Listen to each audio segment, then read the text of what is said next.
Donc, voilà, bonjour à tous. On va continuer le cours sur la théorie des catégories et je vais parler d'objets initiaux et finaux.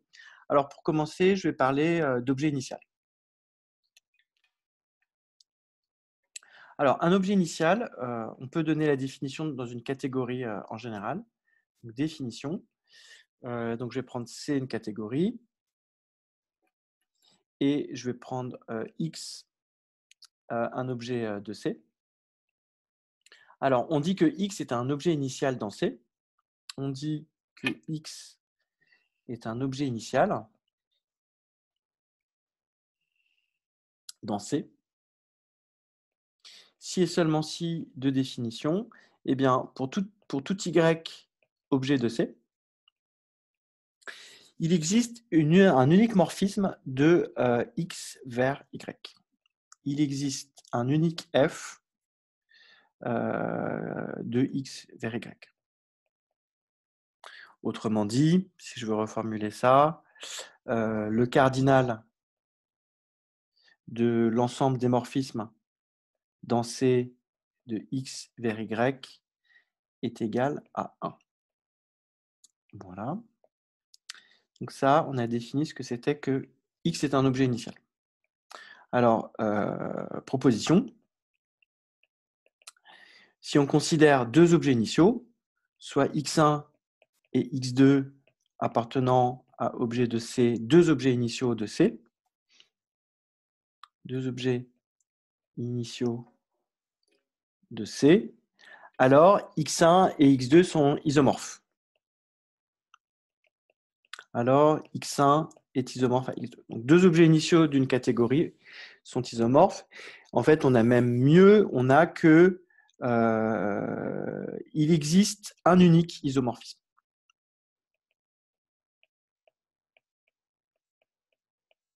Voilà. Donc ça, c'est exactement similaire à ce qu'on avait démontré, une proposition qu'on avait démontrée lors du précédent cours. Alors, l'occasion de dire que dans le précédent cours, malgré la façon de lire les composés F puis G, à un endroit du cours, j'ai regardé ce que j'avais écrit, je me trompe. En fait, je l'écris, je fais F puis G, mais j'écris F rond G. Je me suis trompé de sens. Et c'était d'ailleurs, je crois, à peu près au moment où j'étais en train de faire des généralités sur les produits. Donc, démonstration, comme X1 est un objet initial, on sait que j'ai un morphisme de X1 vers X2. C'est un objet initial dans C, soit F de X1 vers X2. J'ai déjà mon morphisme de X1 vers X2. Et de même, comme X2 est un objet initial dans C, eh bien, j'ai un morphisme de X2 vers X1, soit G de X2 vers X1. Donc, on a, eh bien, qu'est-ce qu'on a? On a G F de X1 vers X2 et j'ai G de X2 vers X1. Or, je sais que de X1 vers X1, j'ai un unique morphisme. C'est la définition d'objet initial. J'ai un unique morphisme qui va de X1 vers X1. Or, le cardinal de l'ensemble des morphismes de X1 vers X1 est égal à 1, car X1 est initial.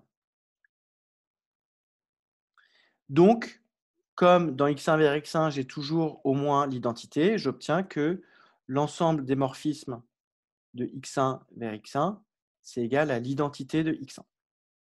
J'ai un seul morphisme de X1 vers X1, c'est l'identité. Et ici, F puis G va de X1 vers X1. Donc, j'obtiens gratuitement que F puis G est égal à l'identité de X1. De même, j'obtiens l'autre égalité, G puis F, c'est l'identité de X2. Autrement dit, F et G sont des isomorphismes. Donc F et G sont des isomorphismes entre X1 et X2. Et l'unicité, elle découle directement du fait que j'ai au plus un isomorphisme, puisque j'ai exactement un morphisme. Et donc, comme j'en ai un, unicité. Je vais juste mettre OK. Voilà.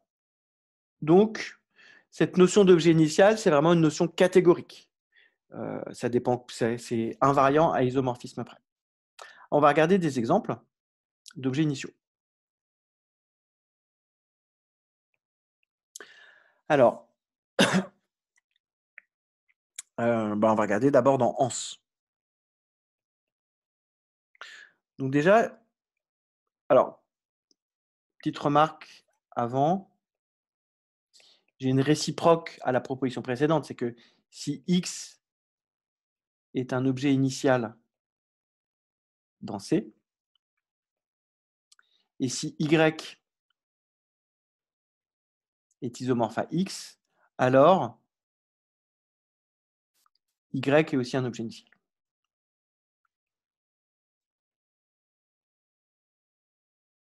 Voilà. Allez, je le laisse en exercice. C'est pareil. Des diagrammes, des petits raisonnements. C'est très algébrique, c'est pas très compliqué. Exemple. Donc, autrement dit, ici, je vais chercher un objet initial de la catégorie des ensembles, mais on est bien d'accord que je le cherche à isomorphisme près. C'est-à-dire que si je trouve un ensemble, n'importe quel ensemble isomorphe, c'est-à-dire n'importe quel ensemble de même cardinal, sera aussi un objet initial. Donc ici, je cherche un ensemble tel que j'ai un unique morphisme de cet ensemble vers n'importe quel ensemble. Une unique application.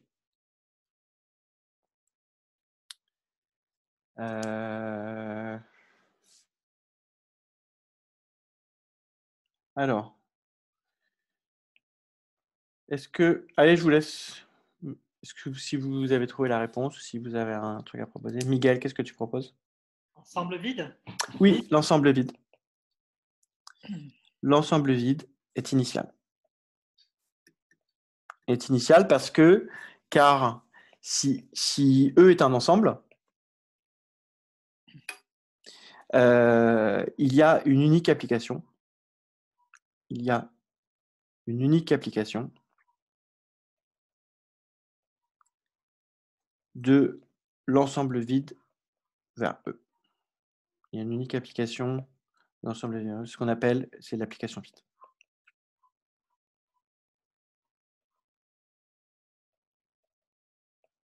OK.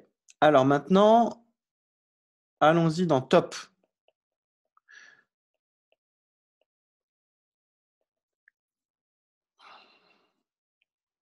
Alors dans top.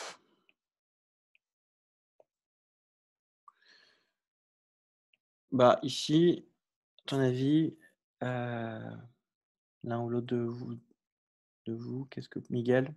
Comment ça s'appelle déjà la topologie grossière? Où il n'y a que Alors là, des...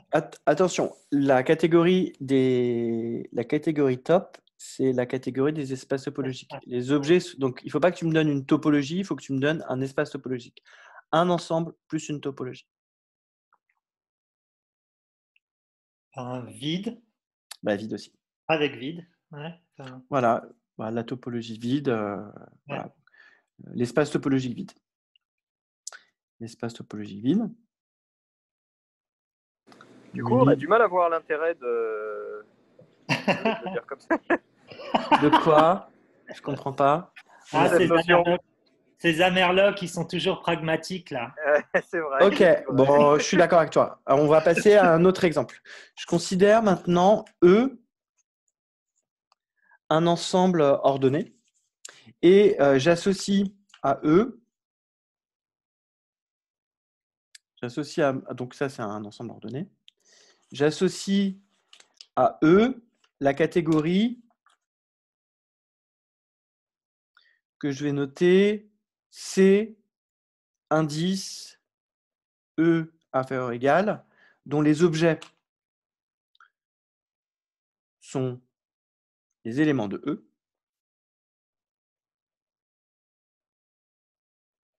Et je mets une flèche entre X et Y si X est plus petit que Y. Et l'ensemble des morphismes dans cette catégorie de X vers Y, c'est égal à une flèche comme ça, et une seule, un singleton, si X est plus petit que Y, et c'est égal à l'ensemble vide sinon.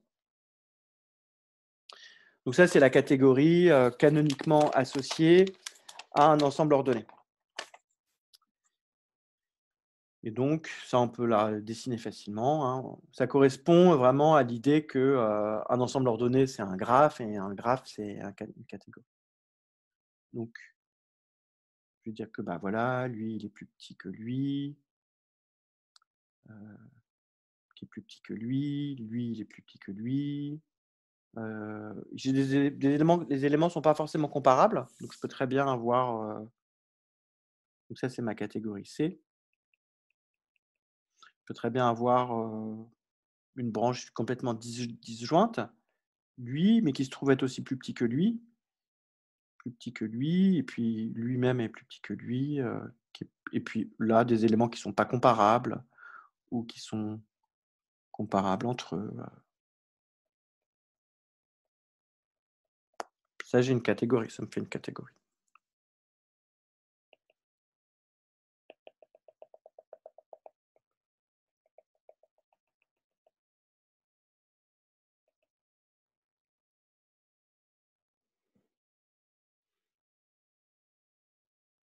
La petite étoile comme ça, c'est une dédicace à Miguel qui, il y a quelques années, dessinait beaucoup au tableau en cours, des petites étoiles comme ça.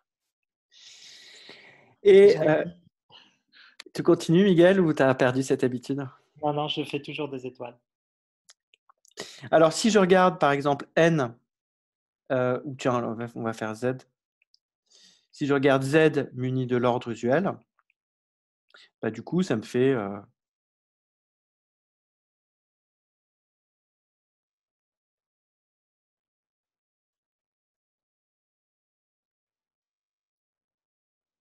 ça me fait ça. Et si je regarde... Tiens, très joli, j'aime bien ça. Si je regarde N muni de la relation divisibilité, qui est une relation d'ordre, alors je vais avoir quoi? Je vais avoir que 2 est plus petit que 4, qui est plus petit que 6 aussi.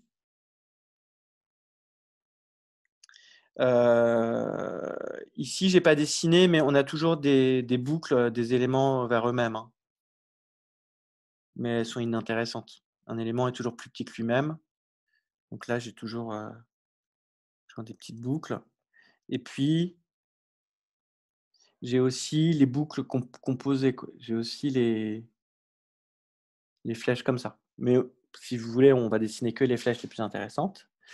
Alors, 2 plus petit que 4, 2 plus petit que 6, 3 plus petit que 6, 4, alors les multiples de 4, bah, j'ai 8, et puis j'ai 12.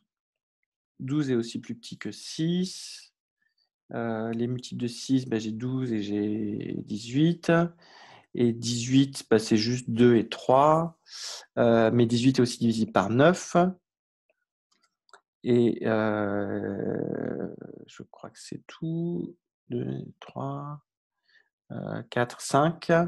5, bah, j'arrive à 10, mais 10 c'est aussi plus petit que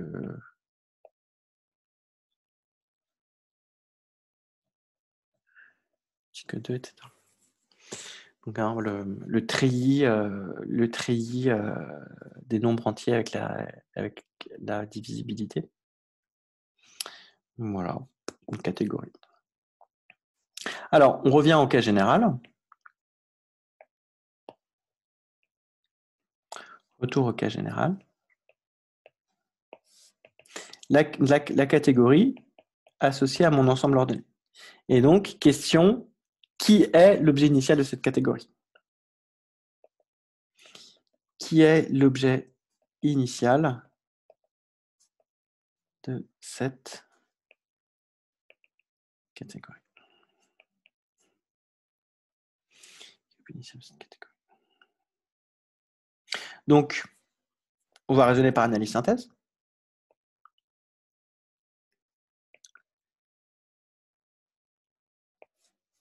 Soit x0 appartenant à E, un objet initial.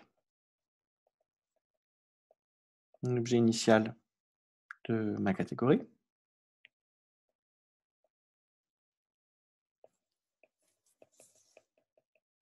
Alors, ce que je sais, c'est que pour tout y appartenant à E, l'ensemble des morphismes dans ma catégorie de x0 vers y est de cardinal 1.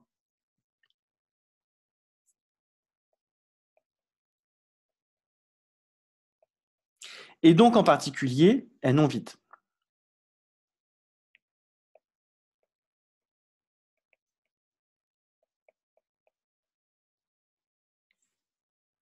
Et donc, non vide. Et donc, comme c'est non vide, ça veut dire que j'ai une flèche de x vers y. Par définition, ça veut dire que x est plus petit que y. Donc, pour tout y appartenant à E, j'obtiens que x0 est plus petit que y. Donc, j'obtiens que x0 minore E.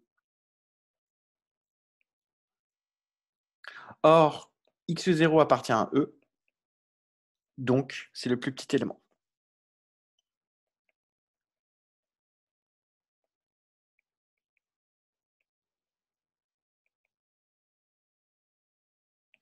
Donc finalement, si on veut synthétiser tout ça, proposition, eh bien, la catégorie associée à un ensemble ordonné admet un objet initial, si et seulement si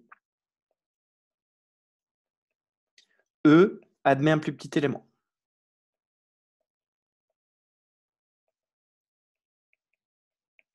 Et dans ce cas, ils sont égaux. Donc on voit que cette notion d'objet initial, elle est intéressante. En fait, ce n'est pas parce que c'était l'ensemble vide pour la catégorie des ensembles que ce n'était pas inintéressant.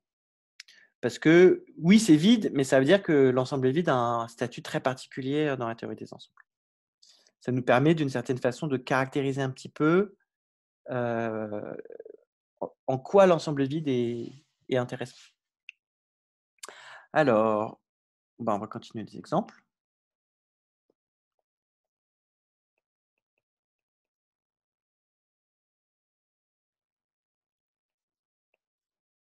Alors, a priori, dans toutes les catégories géométriques, ça va toujours être l'ensemble vide. C'est-à-dire, je pourrais me placer aussi dans l'ensemble des variétés différentielles. Diff, l'ensemble, enfin la catégorie des variétés différentielles. Bon, ça va pas être la variété différentielle vide. Catégorie des variétés différentielles. Pareil, vide est l'objet initial.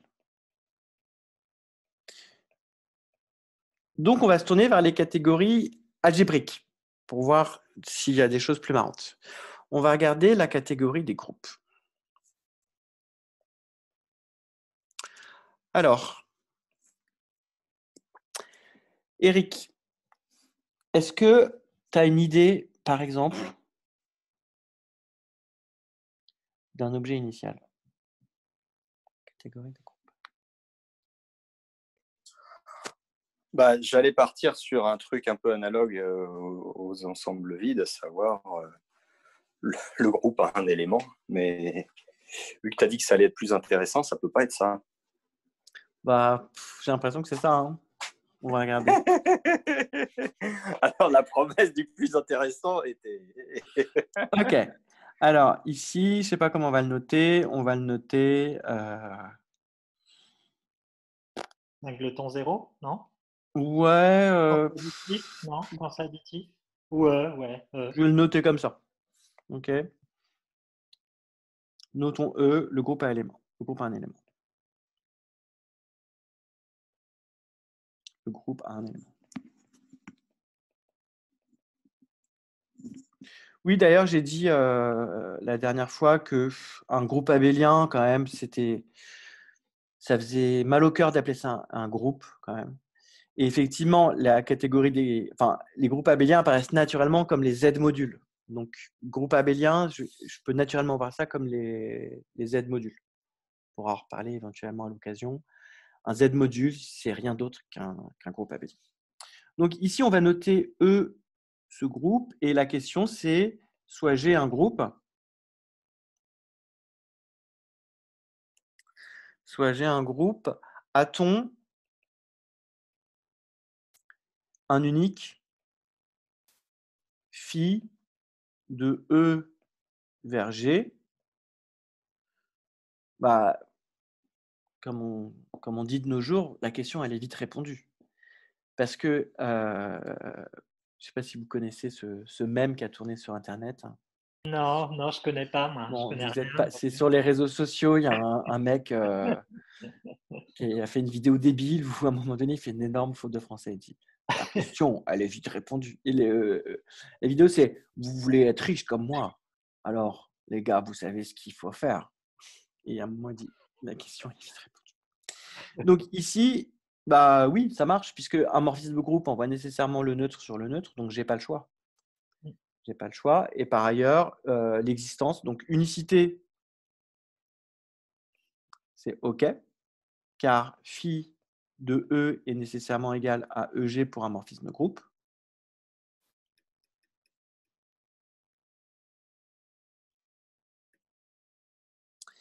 Et unicité, existence. Existence, bah OK aussi, ça marche aussi. Donc, bilan, on obtient bien que le groupe nul est un objet initial. Donc, c'est marrant, hein. Le groupe nul, donc l'ensemble vide, le plus petit élément, le groupe nul, tout ça, c'est des objets qui sont définis similairement dans toutes les catégories. Le groupe nul est un objet initial dans la catégorie des groupes. Donc, c'est pas passionnant, mais on voit qu'il y a un geste unificateur. Alors, on va continuer et on va aller dans la catégorie que j'aime bien, la catégorie des anneaux. Ici, je pense que ça marcherait si je prenais les anneaux non nécessairement commutatifs, mais on va juste regarder les anneaux commutatifs. Et on va chercher un objet initial dans la catégorie des anneaux. Donc là, il y a un piège. Et je sais pas, Miguel, à ton avis, c'est quoi le piège?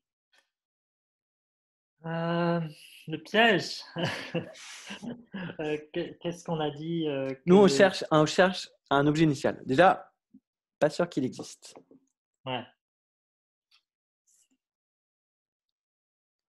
Bon. Non, tu vois, t'as pas une idée de piège? Bah, vouloir prendre le groupe initial et le promouvoir en. Ou si on dit que par analogie avec ce qui précède, on fait E et l'élément neutre de la multiplication. L'anneau a 2 éléments. Alors, l'anneau a 2 éléments, c'est Z sur 2Z. Parce Oui. que si tu as ton Oui. neutre multiplicatif, qu'est-ce que tu en fais? Tu as le 1 dans ton anneau A. 1 plus 1, c'est qui? Ouais. Donc, piège, je trouve que c'est quand même un. Moi, j'aurais une autre idée quand même. C'est Ouais. l'anneau nul. Ah oui. Quand je sais qu'en plus, tu es fan de l'anneau nul. Oui. Bah, c'est ce que j'ai dit par analogie. Ah oui, d'accord, non, ouais, j'ai pas été clair. Ouais, c'est le T'es pas premier allé signe. jusqu'au bout. T'es pas allé Ouais, j'ai jusqu'au pas bout. allé jusqu'au bout. Ouais. T'es pas allé jusqu'au bout. Parce que tu lui as donné 2 éléments. Oui, mais oui. Ouais. Mais donc, piège, on pourrait imaginer que l'anneau nul. Ouais. Bon, l'anneau nul, c'est l'anneau où ben, j'ai un élément. La somme avec lui-même, Ouais. ça fait 0. Le produit avec lui-même, ça fait 0. Et en fait, ça va aussi être. Donc, on a un groupe abélien. on a un monoïde multiplicatif. Et en fait, vu que 0 fois 0 égale 0, 0 est un neutre pour la multiplication quand elle est restreinte à 0. Et donc 0 est aussi le 1 de... Donc ça, je vais plutôt le noter 0. Et en fait, il vérifie bien les axiomes de la théorie des anneaux. C'est-à-dire que muni de la loi triviale, la loi plus, qui envoie 0 plus 0 sur lui-même, c'est bien un groupe abélien. Et en fait, muni de la multiplication, je n'ai pas le choix, 0 fois 0 égale 0, c'est bien un monoïde, unitaire. Et la distributivité fonctionne aussi. Donc, c'est un anneau. Donc, piège, l'anneau nul n'est pas un objet initial dans la catégorie des anneaux. Alors ça, c'est bizarre quand même. Alors, pourquoi? Parce qu'on ne peut pas envoyer 0 à la fois sur l'élément neutre additif et le neutre multiplicatif. Ouais, tout à fait. Dans un anneau unitaire, j'impose démonstration. Si j'ai un morphisme de A vers B, phi, on impose que phi de 1A est égal à phi de 1B, est égal à 1B dans la catégorie des anneaux. Et donc, on doit avoir phi, donc si j'ai un morphisme phi de l'anneau nul vers un anneau A, j'ai alors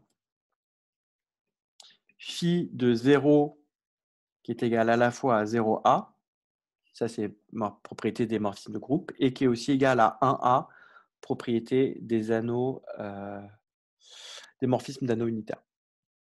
Et donc nécessairement, alors 0A égale 1A, ça c'est pas nécessairement absurde.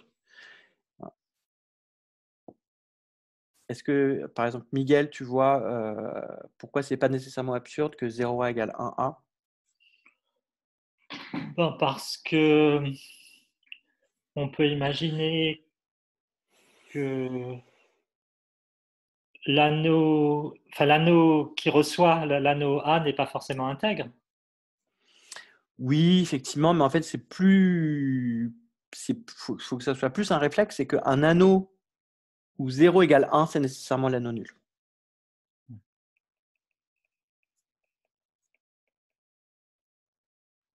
Pourquoi? Par exemple, parce que x fois 1, ça fait x, et ça fait aussi x fois 0, et x fois 0, ça fait 0. Donc x est égal à 0. Il n'y a qu'un seul anneau où le 0 est égal au 1. C'est l'anneau nul. Donc, ce n'est pas nécessairement un problème si A est l'anneau nul. Mais dans tous les autres cas, ce n'est pas possible. Donc, j'ai au plus une flèche, mais généralement, j'en ai aucune, sauf si A est l'anneau nul. Donc, ce n'est pas un objet initial. Alors, piège 2, Z sur 2Z, idem. Z sur 2Z, muni de la loi plus et de la loi fois, l'anneau Z sur 2Z n'est pas initial. Par exemple, je n'ai pas de morphisme de Z sur 2Z dans Z sur 3Z. Pour des questions de caractéristiques. Et pas initial. Comment je pourrais démontrer ça? Démo. Je vais changer de couleur. Je vais prendre un autre anneau. Soit A, un anneau, et soit phi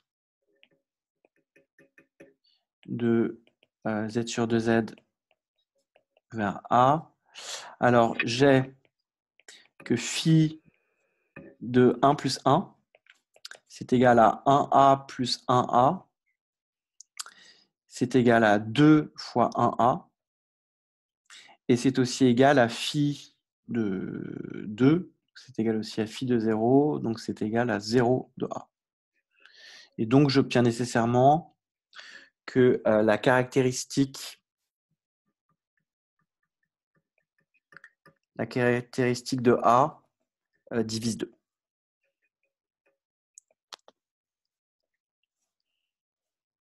Donc, par exemple, j'obtiens que l'ensemble des morphismes dans la catégorie des anneaux de Z sur 2Z vers Z sur 3Z, par exemple, est égal à l'ensemble vide. Donc, ce n'est pas un objet initial. Il y a des... Moi, je veux que ça soit toujours de cardinal 1, et là, j'ai un ensemble vide. Alors, comment on va faire pour trouver un objet initial? Alors, peut-être qu'il n'y en a pas. En fait, si, il y en a. La catégorie des anneaux admet un objet initial. La catégorie des groupes admet un objet initial. La catégorie des variétés différentielles admet un objet initial. La catégorie des ensembles admet un objet initial, etc., etc. Alors, la catégorie des anneaux, quel va être l'objet initial? Proposition. Z, c'est Z. Donc, en un sens, le plus petit anneau, c'est Z. Et ça, c'est marrant quand même. Hein, ah bah là, ça devient intéressant, là, surtout. Voilà. Ça fait durer le suspense, mais là... J'ai fait trop durer le suspense, tu trouves? Non, pas du tout. Tu veux que j'aille plus vite? Non. Je dis, tu as fait durer le suspense au début où tu nous as donné deux ensembles initiaux deux vides. Initiaux, ouais, vides. Qui étaient les ensembles vides à chaque fois. Je me suis dit, ah, quand même, j'espère que ça va pas tout le temps être comme ça. Non, là, ça devient... Voilà, donc ça veut dire que le plus petit anneau, c'est Z. Hein. Le plus petit anneau, c'est Z. Alors, hop. On va démontrer ça. On va essayer en tout cas de démontrer ça. Démonstration. Eh bien, j'ai besoin de l'existence et de l'unicité. Donc, je vais me prendre un anneau commutatif. Là, je ne le fais pas, mais j'ai peu de doute sur le fait que c'est aussi un objet initial de l'anneau, de la catégorie des anneaux non nécessairement commutatifs. J'écrirai en remarque, je le mettrai en exercice après. Soit un anneau commutatif, eh bien, on cherche phi de Z vers A. On a phi, bon, déjà, phi est déterminé sur 0. Ensuite, phi est déterminé sur 1. Ensuite, phi de 1 plus 1 plus 1, bah, c'est aussi déterminé. Ça va être 1A plus etc. plus 1A. Ici, là, j'ai dit que, imaginez que j'ai fait une fois. Et donc, voilà, phi est entièrement déterminé sur Z en fait. Phi de n, c'est égal à n fois 1A. Si n est un entier positif ou nul, et pour phi de moins n, ben, c'est l'opposé de n fois 1. Ensuite, vous vérifiez que ça marche, que c'est bien un morphisme, et ça marche. Synthèse, je ne le fais pas. Synthèse, OK. C'est bien un morphisme. Bon, pour la somme, c'est pratiquement trivial. Et pour le produit, faut revenir à la définition de ce que c'est que n fois m. Bah, c'est n plus m, m fois, et puis ça marche bien de deux côtés. C'est bien défini.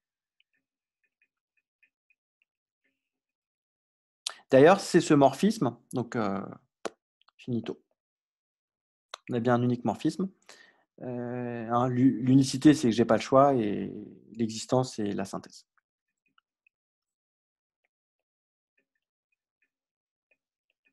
Et qu'est-ce que je veux dire? C'est que c'est ce morphisme qu'on utilise pour définir la caractéristique. Parce que remarque, si phi est un morphisme d'anneau,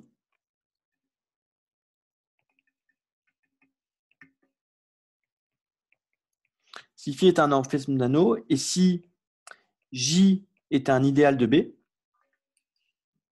alors phi moins 1 de J est un idéal de A.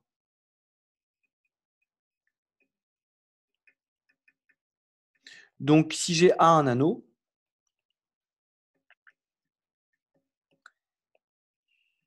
si j'ai un anneau, j'ai phi de Z vers A, et donc j'obtiens que phi moins 1 de l'idéal nul est un idéal de Z. Et les idéaux de Z, ils s'écrivent tous n quelque chose. Donc, il existe un unique n indice A appartenant à n.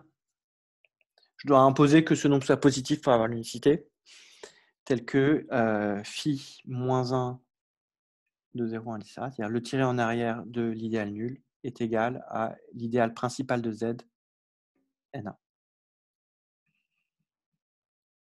NaZ. Et c'est ça la caractéristique. C'est la caractéristique de A. Petite remarque, la caractéristique, on s'en sert beaucoup pour les corps. Il n'y a pas de raison que ce soit premier pour un anneau. Par exemple, la caractéristique de Z sur 6Z, c'est 6.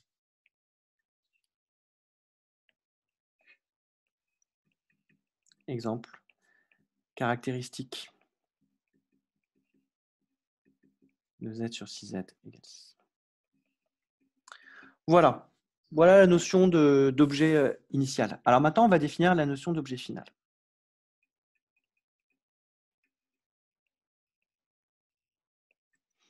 Eh bien, définition. C'est pareil, en fait. Définition. C'est une catégorie. Grand X, un objet de C. On dit que grand X est un objet final. On dit que grand X est un objet final. Alors juste, je rajoute en exercice ici. Exo, montrer que Z est un objet initial de la catégorie des anneaux non nécessairement commutatifs. Et là, j'ai une question qui me vient en tête, c'est quel est chercher un objet initial de la catégorie des catégories. Les objets, c'est les catégories, les morphismes, c'est les foncteurs. Quel serait un objet initial de cette catégorie? Et là, ça sera intéressant puisque selon ce qu'on va trouver, ça va nous dire que cette catégorie est plus un objet géométrique ou un objet algébrique. J'aurais envie de dire. Si on... J'en dis pas plus. Donc, un objet final, eh bien, si et seulement si, pour tout Y objet de C, il existe un unique morphisme de Y vers X. C'est le contraire.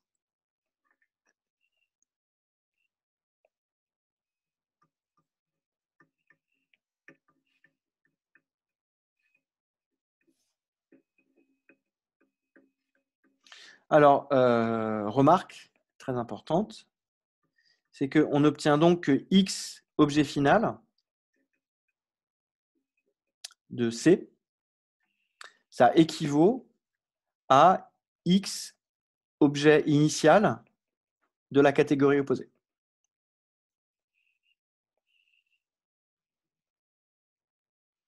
Et donc, en particulier, on obtient l'unicité à unique isomorphisme près de l'objet final, gratuitement. Corollaire de la remarque.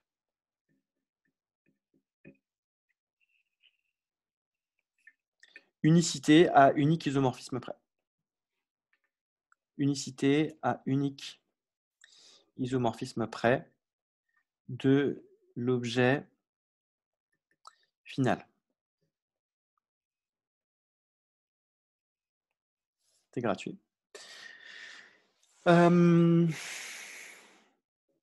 Si on avait suivi une sorte de vocabulaire plus général, on aurait appelé ça un objet co-initial. Initial, co-initial, c'est on retourne les flèches.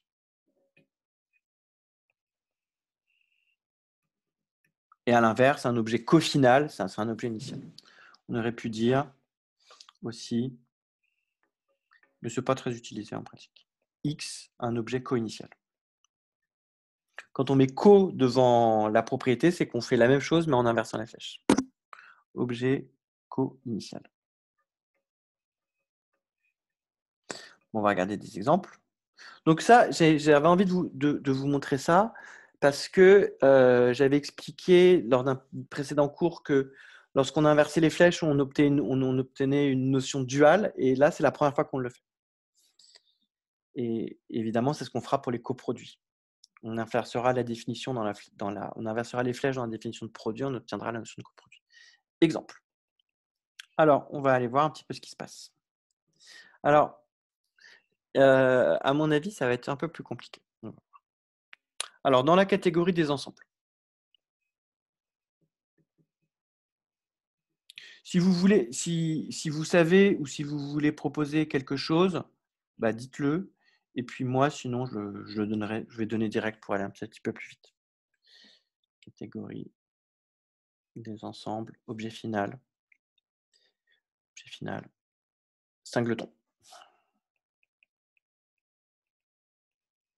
Objet final est n'importe quel singleton. Pour n'importe quel ensemble, j'ai une unique application qui va de mon ensemble vers le singleton. IE, pour tout E ensemble, il existe une unique application F de E vers le singleton. Bon, bah évidemment, de même dans toutes les catégories géométriques. De même dans top, diff, etc. Alors, dans les catégories algébriques, dans C, E muni d'un ordre, eh ben, on va avoir évidemment la notion duale. Objet final équivaut à plus grand élément.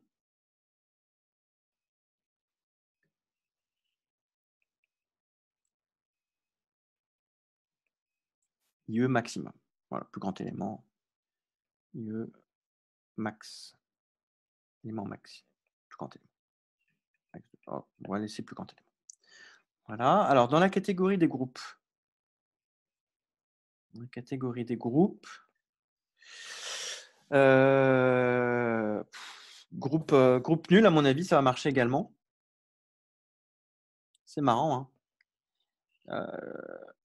E est un objet final aussi, je pense. Alors, en effet, il faut que je fasse le calcul. Si j'ai un groupe G, bah, j'envoie tout sur le neutre.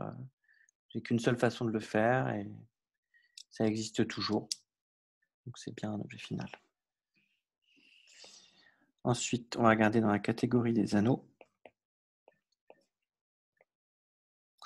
Dans la catégorie des anneaux, là, j'aurais envie de dire que l'anneau nul va marcher.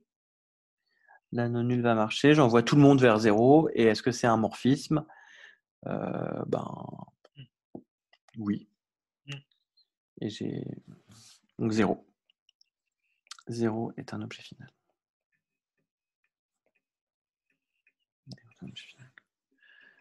Voilà. Alors, maintenant, je vais donner la définition des coproduits. J'avais envie de parler un petit peu d'autres choses, mais le temps passant, je vais parler des coproduits.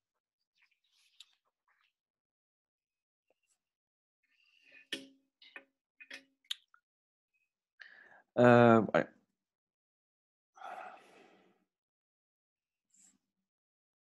Coproduit, allez, on va donner la définition. Eh bien, je considère C une catégorie. Je considère X et Y des objets de C. Alors, on dit, donc, ici, pédagogiquement, ce que je vais faire, c'est que je vais d'abord noter la catégorie d'un produit, et ensuite je vais retourner toutes les flèches. Donc, on dit que Z, ensuite, j'ai besoin d'une flèche Px de Z vers X, PY de Z vers Y, on dit que ce triplet-là est un produit. Là, je rajouterai est un coproduit de X et Y. Si et seulement si de définition, alors j'ai ici mon produit et je demande que pour tout T, pour tout objet T muni de 2 flèches vers X et Y, j'ai une unique factorisation.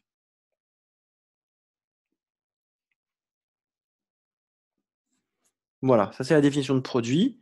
Et donc, coproduit, je vais inverser toutes les flèches. Donc déjà, c'est plus des projections de mon produit. Évidemment, le produit il s'écrit X croix Y. Donc,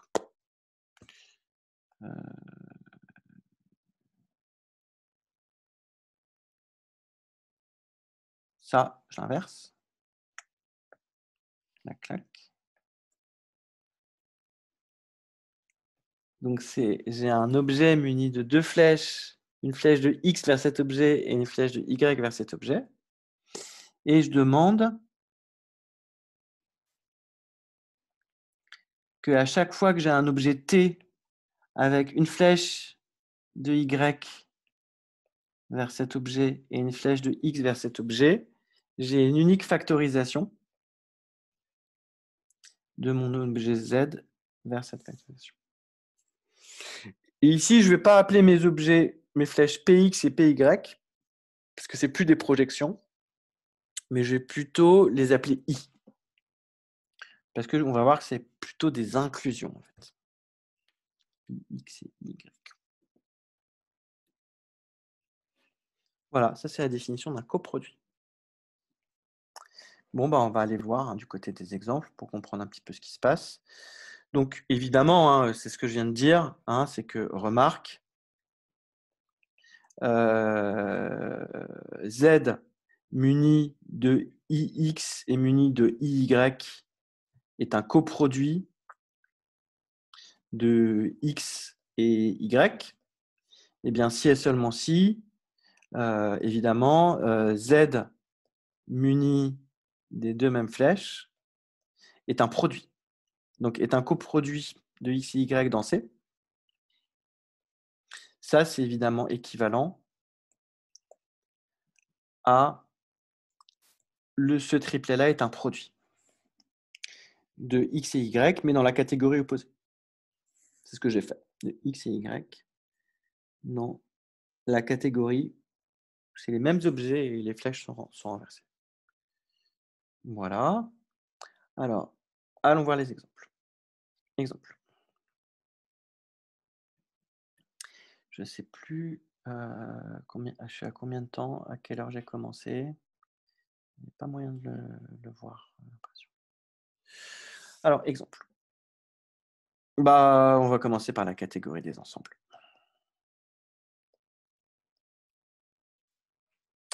Donc, on se fixe deux ensembles X et Y et on cherche à savoir ce que c'est que coproduit.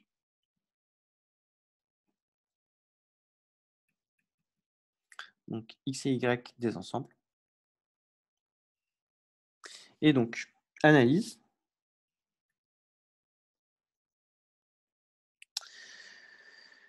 Donc, je vais l'appeler Z. Donc, soit Z avec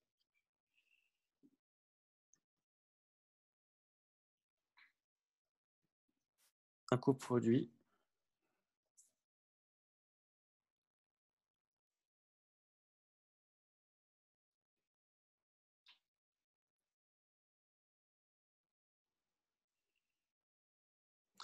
donc j'ai un morphisme de Z. Ça, je vais plutôt le noter comme ça. Et ce que je sais, c'est qu'à chaque fois que j'ai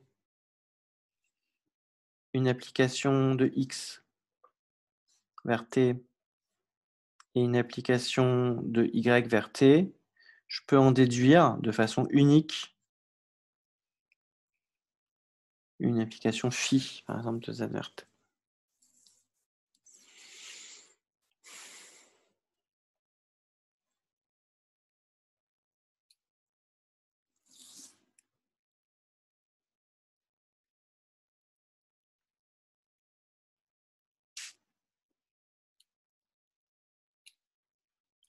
Alors, comment on va pouvoir regarder ça?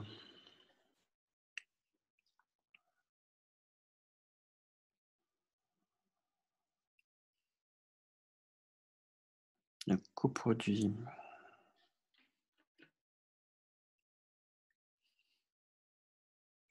Bon, je vais donner la réponse et on vérifiera que ça marche.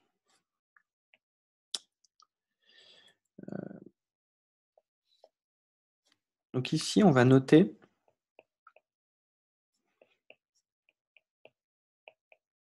comme ceci l'union disjointe de x et y.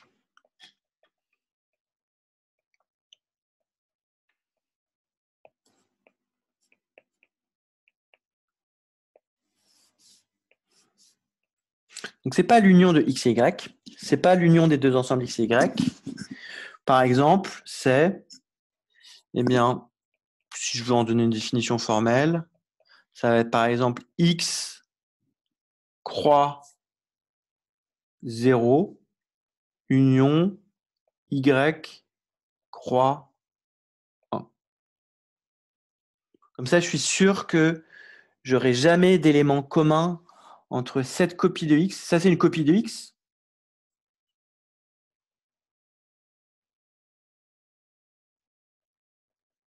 Et l'autre, c'est une copie de y. C'est l'ensemble des couples y, 1. L'autre, c'est l'ensemble des couples x, 0. Et ils n'auront jamais d'éléments communs, puisque la deuxième coordonnée vaut 0 dans le premier cas et 1 dans le deuxième cas. Donc, j'ai une intersection qui est vide. Donc, c'est une copie de x. Autrement dit, c'est un ensemble qui est équipotent isomorphe à x. De l'autre côté, j'ai un ensemble qui est équipotent isomorphe à y. Et ils sont d'intersection vide. Ils sont disjoints. Je prends leur union. J'appelle ça l'union disjointe de x et y. On a bien une flèche ix de x vers x union y, qui a tout x associe x, 0. Et j'ai bien aussi i indice y de y vers x union disjointe y, qui a petit y associe y, 1. Et en fait, ça, c'est un coproduit. Alors, on va le démontrer. Donc, soit T, un ensemble, et soit je vais me donner une application f de x vers t, et g une application de y vers t, et je cherche une application phi. Je cherche une application phi de l'union disjointe x union disjointe y vers t, telle que quand je fais l'inclusion de x dans l'union disjointe et qu'après je fais phi, je retombe sur f. Et quand je fais l'inclusion de y dans l'union disjointe et qu'après je fais phi, je trouve g. Il faut que je définisse mon application ici, phi sur x union y, mais donc soit z appartenant à x union disjointe y, mais j'ai deux cas. Premier cas, z est du type x, 0. IE, z est égal à l'inclusion de petit x.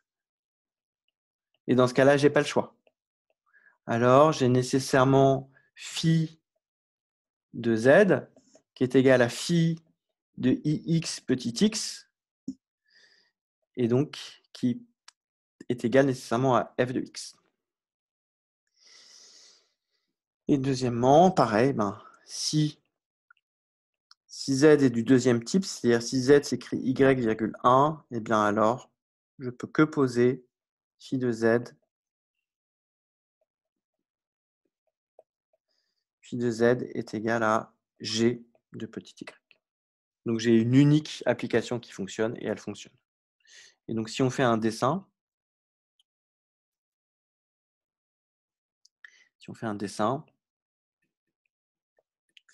donc on a dit que j'avais une application, j'ai une application f de x vers t, j'ai une application g de x vers t, j'ai bien une application de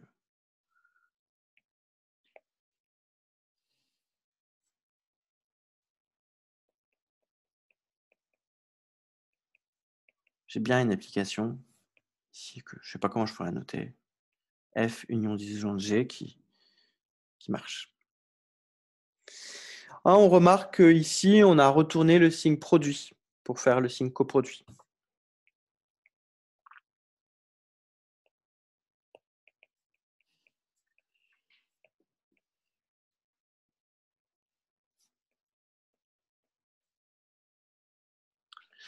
Voilà, donc le coproduit, c'est l'union disjointe. C'est pas l'union, parce que, donc exemple. Je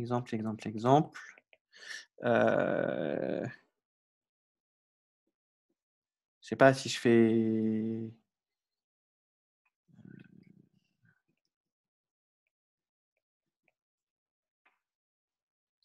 le coproduit du singleton avec lui-même, ça va me donner un ensemble à deux éléments. Une petite flèche et je sais pas qu'est-ce qu'on pourrait mettre après. Une petite étoile et après, je sais pas. Une petite croix. Comme ça, Miguel. On a ça les deux religions. Voilà le coproduit dans la catégorie des ensembles. Et je sais pas, qu'est-ce que vous voulez faire maintenant? On regarde les groupes. Allez, on regarde les groupes. Non, on va regarder les anneaux. Ah. Mais merci quand même de ta proposition.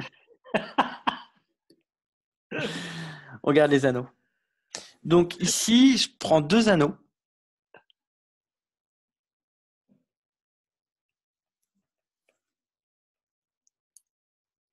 Commutatif unitaire. Et je cherche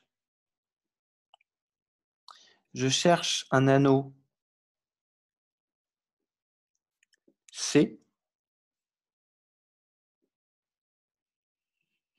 avec un morphisme de A vers C et un morphisme de B vers C tel que pour tout anneau D et pour toute flèche de A vers D et pour toute flèche de B vers D, il existe une unique flèche de mon anneau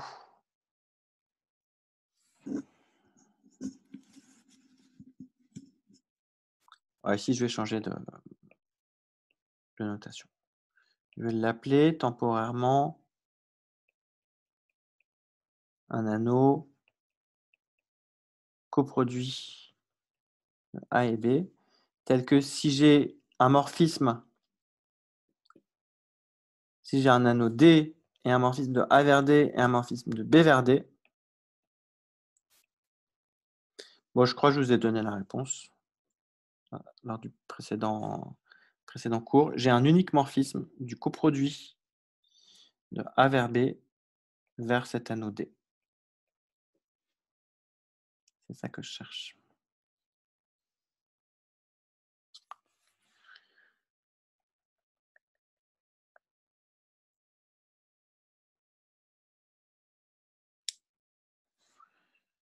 Alors, À votre avis, c'est quoi?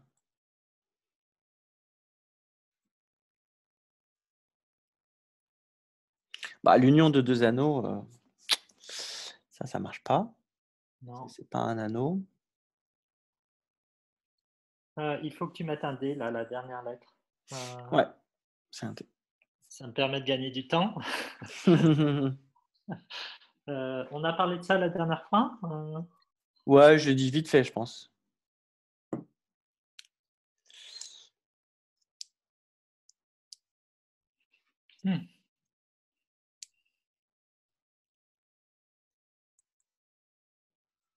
Allez, je donne la réponse. C'est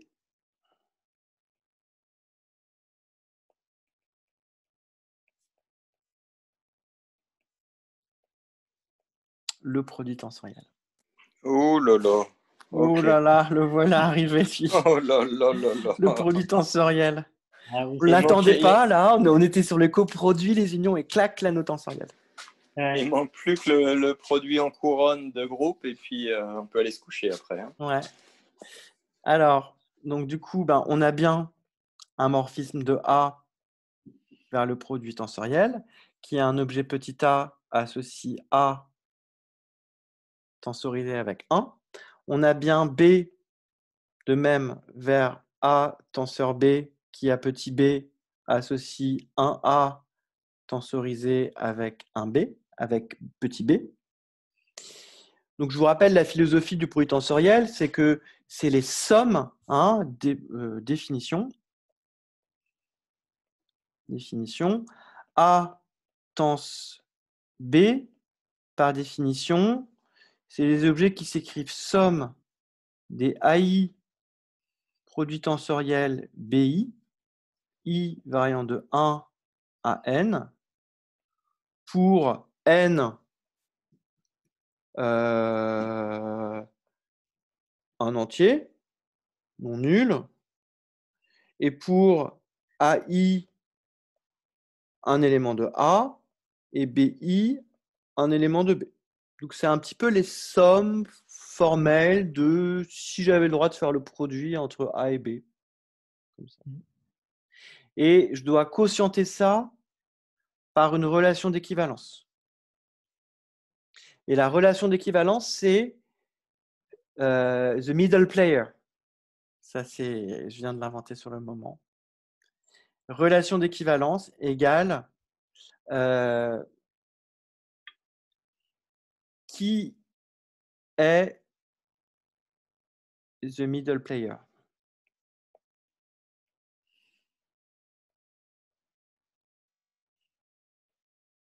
Middle, je ne sais pas s'il y a 2D. Oui. Qui est the middle player. Qu'est-ce que ça veut dire, ça? Ça veut dire que, par exemple, si j'ai 2A tens B, faut pas déconner. Ça va être égal à A tens 2B, quand même. Le 2, je peux le balader où je veux. En fait, de façon générale, si j'ai N A tens B, c'est évidemment égal à A tens NB pour N appartenant à Z. Donc, ici, ces sommes formelles, ça serait finalement le groupe. Comment je pourrais définir les sommes formelles? Comment je pourrais définir les sommes formelles?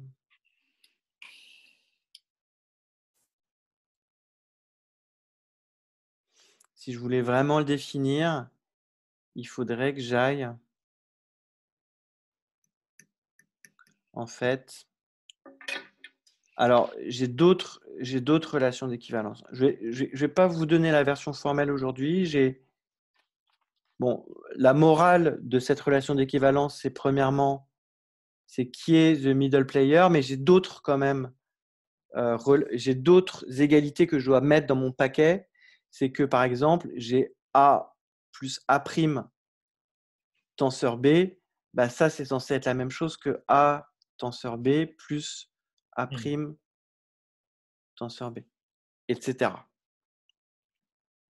Donc, c'est finalement le plus petit anneau où j'ai mis toutes ces relations-là.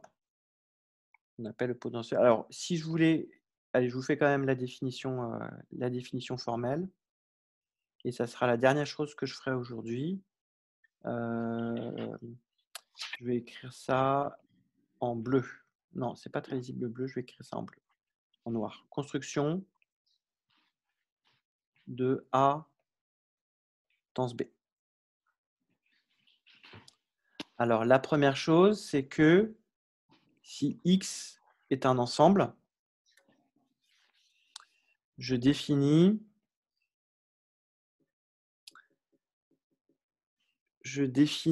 l'anneau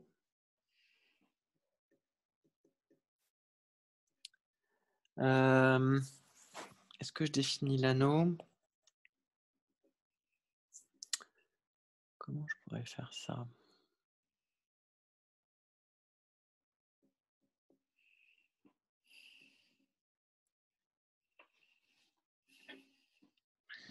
Allez, je vais définir. Bon, je regarde d'abord. Bon, je vais vous le faire en formel. Définition de A tens B. On considère l'ensemble Z puissance A croix B. Clac.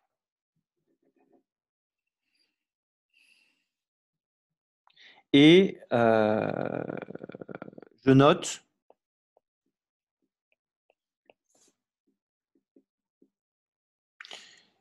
donc, et si A virgule B appartient à A croix B, je note A tens B égale la famille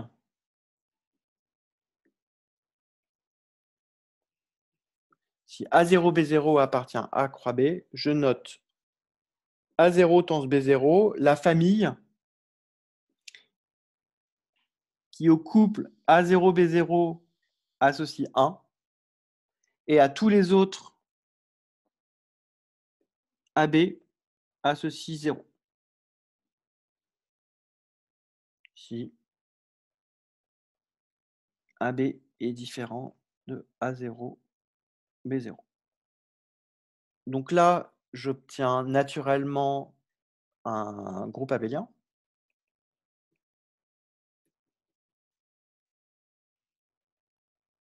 C'est un groupe abélien.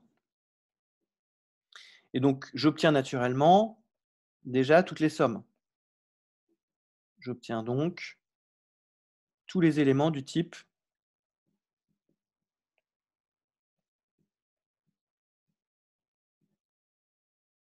somme des AI tens BI.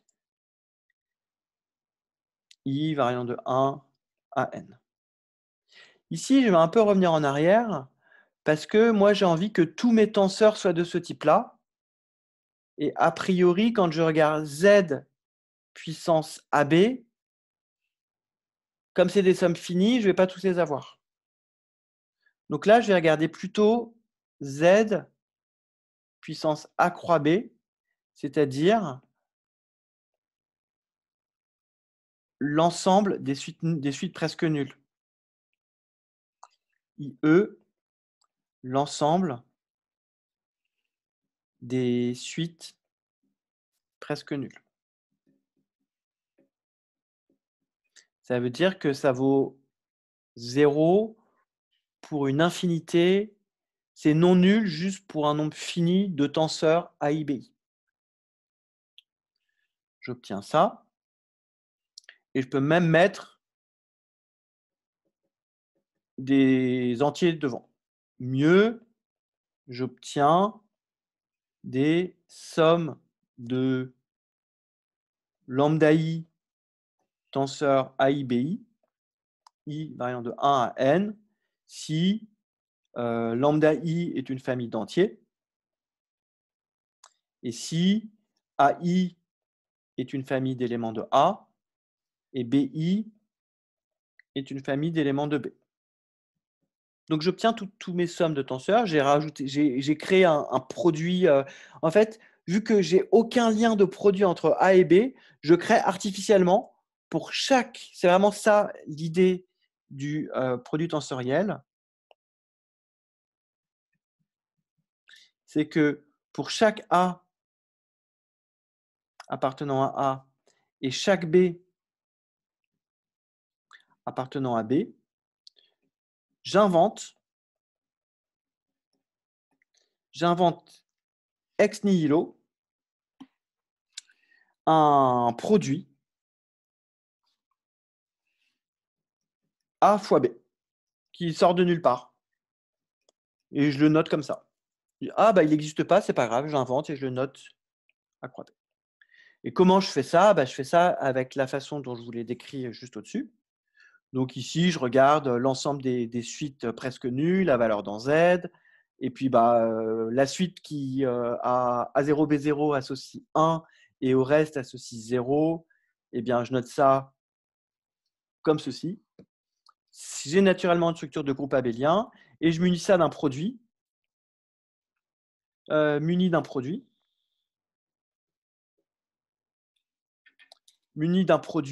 engendré par eh bien, si j'ai A tens B, eh bien, quand je le multiplie par A' tens B', je ne me prends pas la tête. Je vais dire que c'est A' tens BB'.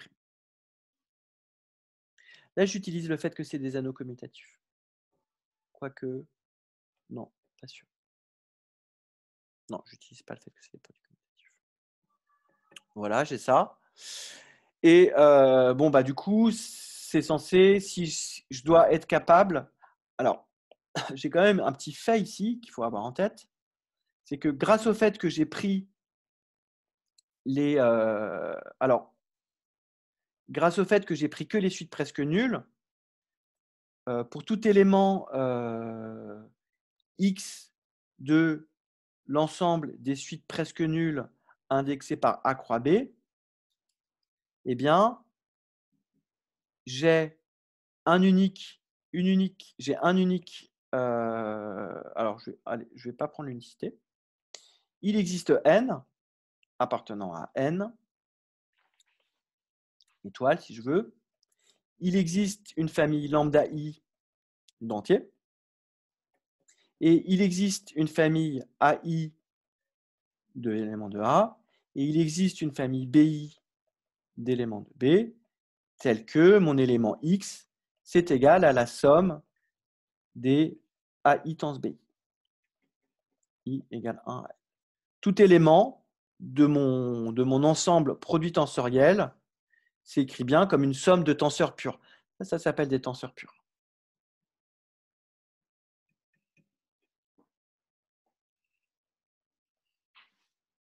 Et ensuite, j'en ai beaucoup trop là-dedans. J'ai créé trop de symboles. J'ai créé trop de symboles ex nihilo. Donc, j'ai besoin de quotienter. J'ai créé trop de symboles A tens B, ex nihilo.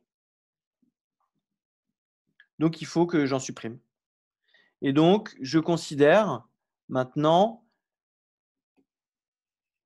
la relation d'équivalence.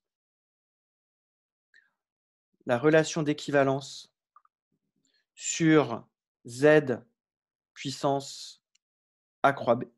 Ici, A croix B, l'ensemble des suites presque nulles. Je considère la relation sur A croix B comme ça, engendrée par les relations.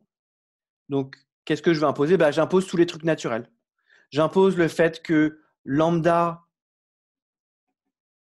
fois A tens B, c'est équivalent à lambda A tens B. Et c'est équivalent à A tans lambda B. Ensuite, j'impose le fait que A plus A' tans B, c'est équivalent à A tans B plus A' tans B. Et de même de l'autre côté. A tans B plus B', c'est équivalent à A tans B plus A tans B'. Et est-ce que j'ai besoin d'ajouter d'autres trucs? Non, je pense que c'est tout. Et bilan, on obtient